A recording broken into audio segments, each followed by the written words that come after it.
High friends, welcome back to my channel. இன்றைக்கி வீடியோவில் சின்ன குழந்தைங்கள்லேருந்து பெரியவங்க வரைக்கும் எல்லாருக்கும் பிடிச்ச மாதிரி ஒரு ஸ்வீட் ரெசிபி பார்க்க போகிறோம். எப்பயுமே அரிசி மாவு வச்சு தான் இனிப்பு பூரண கொழுக்கட்டை செஞ்சுருப்போம். ஆனால் இன்றைக்கி ஜவ்வரிசி வச்சு நல்ல சாஃப்டாக பூரண கொழுக்கட்டை எப்படி செய்யலாம் அப்படிங்கிறத பார்க்கலாம். ஸோ வீடியோவை ஸ்கிப் பண்ணாமல் பாருங்கள். டீட்டெயிலாக சொல்லியிருக்கேன், அப்போ தான் உங்களுக்கு புரியும். பார்க்குறதுக்கு முன்னாடி ப்ளீஸ் சப்ஸ்கிரைப் பண்ணிட்டு பாருங்கள். பக்கத்தில் இருக்கிற பெல் ஐக்கனையும் சேர்த்து கிளிக் பண்ணி வச்சுக்கோங்க.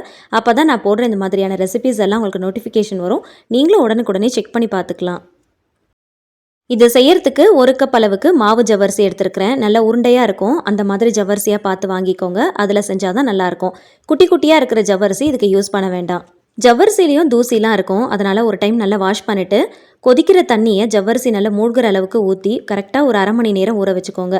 நல்லா ஊறி ஆறிடும். அதுக்கப்புறம் மிக்ஸி ஜாரில் சேர்த்து நல்லா ஸ்மூத்தாக அரைச்சிக்கலாம். அரைச்சதை ஒரு பவுலில் சேர்த்துக்கோங்க. இது கூட ஒரு 1/2 கப் அளவுக்கு வறுத்த அரிசி மாவு, இடியாப்ப மாவு இருந்தால் கூட சேர்த்துக்கலாம். ஒரு சிட்டிகை உப்பு, 1/4 ஸ்பூன் மஞ்சள் தூள், 1/4 ஸ்பூனுக்கும் கொஞ்சம் கம்மியாக ஆப்ப சோடா சேர்த்துக்கலாம். இது ஆப்ஷனல் தான், தேவைப்பட்டால் சேர்த்துக்கோங்க, இல்லைனா ஸ்கிப் பண்ணிக்கோங்க. நல்லா சாஃப்டாக இருக்கிறதுக்காக சேர்க்குறோம். நல்லா மிக்ஸ் பண்ணி கலந்து விட்டுக்கலாம்.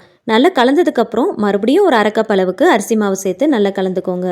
1 கப் அளவுக்கு ஜவ்வரிசி எடுக்கிறீங்க அப்படின்னா 1 கப் அளவுக்கு அரிசி மாவு ரொம்ப சரியாக இருக்கும். முன்னாடியே எல்லாத்தையும் சேர்த்துட்டோம் அப்படின்னா ரொம்ப கெட்டியான மாதிரி ஆகிடும். ஒவ்வொரு மாவு ஒவ்வொரு மாதிரி இழுக்கும் இல்லையா? ஸோ அதனால தான் நல்லா கலந்ததுக்கப்புறம் மூடி போட்டு அப்படியே ஒரு 15 நிமிஷத்துக்கு விட்டுறலாம். மாவு நல்லா இறுகி வரணும். பூரணம் ரெடி பண்ணுறதுக்கு 1/2 முடி தேங்காவை மிக்ஸி ஜாரில் நல்லா துருவி எடுத்துக்கோங்க.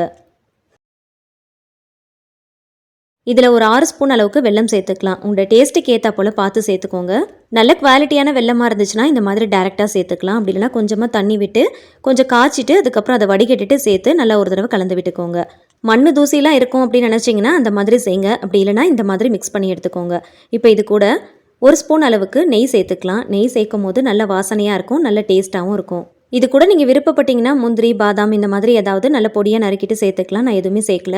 சிம்பிளாக ஒரு பூரணம் ரெடி பண்ணிட்டோம். இது அப்படியே இருக்கட்டும். மாவு நல்லா ஊறி இருக்கும். ஒரு 15 நிமிஷம் கழித்து கரெக்டாக ஓப்பன் பண்ணி பாருங்கள். ஜவ்வரிசி மாவு கொஞ்சம் பிசு பிசுன்னு ஒட்டும். அதனால் கையில் கொஞ்சமாக எண்ணெய் அப்படின்னா நெய் தடவிக்கோங்க. தடவிட்டு உள்ளங்கை அளவுக்கு மாவு எடுத்து நல்லா உருட்டினீங்க அப்படின்னா கொஞ்சம் மீடியம் சைஸில் கொஞ்சம் பெரிய உருண்டையாக உருட்டி எடுத்துக்கலாம். உள்ளங்கை அளவுக்கு மாவு எடுத்தீங்க அப்படின்னா உள்ள பூரணம் வச்சு மடிக்கும் போது கரெக்டாக இருக்கும்.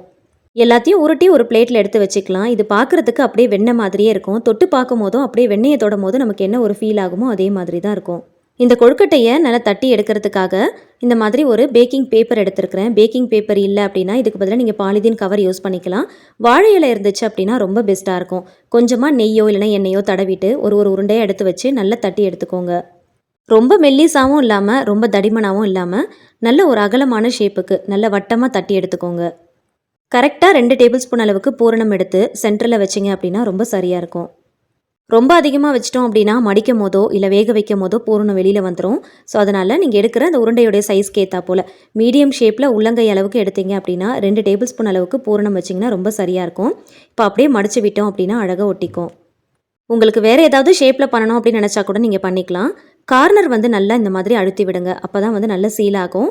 வேக வைக்கும் போது பூரணம் வெளியில் வராமல் இருக்கும். ஃபஸ்ட்டு எடுத்து வச்சிருக்கிற உருண்டைகள் எல்லாத்தையும் தட்டிட்டு பூரணத்தை உள்ளே வச்சு இந்த மாதிரி எடுத்து வச்சுக்கலாம். நீங்கள் உருண்டை ஷேப்பில் கூட நீங்கள் தட்டிட்டு உள்ளே பூரணத்தை வச்சு அப்படியே உருண்டையாக கூட பிடிச்சிக்கலாம். கொழுக்கட்டை அச்சு இருந்தது அப்படின்னா அதை யூஸ் பண்ணி கூட நீங்கள் இந்த மாதிரி தட்டி எடுத்துக்கலாம். உங்களுக்கு விருப்பப்படுற ஷேப்பில் நீங்கள் தட்டி எடுத்துக்கோங்க. ஆனால் இந்த மாதிரி செஞ்சீங்க அப்படின்னா பார்க்குறதுக்கு ரொம்ப நல்லாயிருக்கும். சாப்பிடும் போது செம்ம சாஃப்டாக இருக்கும்.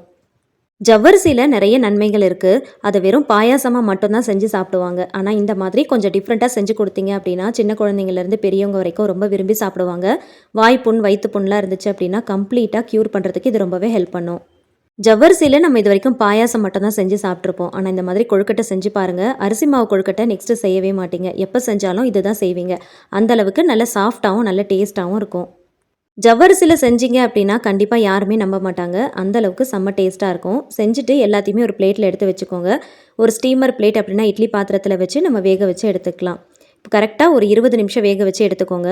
ஜவ்வரிசி அப்படிங்கிறதுனால வேகிறதுக்கு கொஞ்சம் டைம் எடுக்கும். அரிசி மாவில் 10 நிமிஷம் தான் நம்ம வேக வைப்போம் இல்லையா? இது ஒரு 20 நிமிஷம் வேக வைங்க. அப்போ தான் பிசுபிசுப்பு தன்மை இல்லாமல் சாப்பிட்றதுக்கு நல்ல சாஃப்டாக இருக்கும். இதை உங்களுக்கு நான் கட் பண்ணி காட்டுறேன் பாருங்கள். செம்ம சாஃப்டாக இருக்குது. சாப்பிட்றதுக்கும் அப்படியே வாயில் வச்சதுமே கரைஞ்சி போகிற மாதிரி இருக்கும். அந்தளவுக்கு செம்ம சாஃப்டாக நல்ல டேஸ்ட்டாக இருக்கும். இது வரைக்கும் ஜவ்வரிசி வச்சு பாயாசம் மட்டும் தான் செஞ்சிருப்பீங்க. இந்த மாதிரி நல்ல சாஃப்டான இனிப்பு கொழுக்கட்டை செஞ்சு கொடுத்து பாருங்க. டேஸ்ட் ரொம்ப நல்லா இருக்கும். எல்லாரும் விரும்பி சாப்பிடுவாங்க. கண்டிப்பா இந்த ரெசிபியை ட்ரை பண்ணி பாருங்க. ரொம்ப ஈஸியா செஞ்சிடலாம். இந்த ரெசிபி வீடியோ பிடிச்சிருந்துச்சுன்னா மறக்காம லைக் பண்ணுங்க. தெரிஞ்ச எல்லார் கூடயுமே ஷேர் பண்ணிக்கோங்க. தொடர்ந்து பார்க்கறதுக்கு சேனலை மறக்காம சப்ஸ்கிரைப் பண்ணி சப்போர்ட் பண்ணுங்க. தேங்க்ஸ் ஃபார் வாட்சிங்.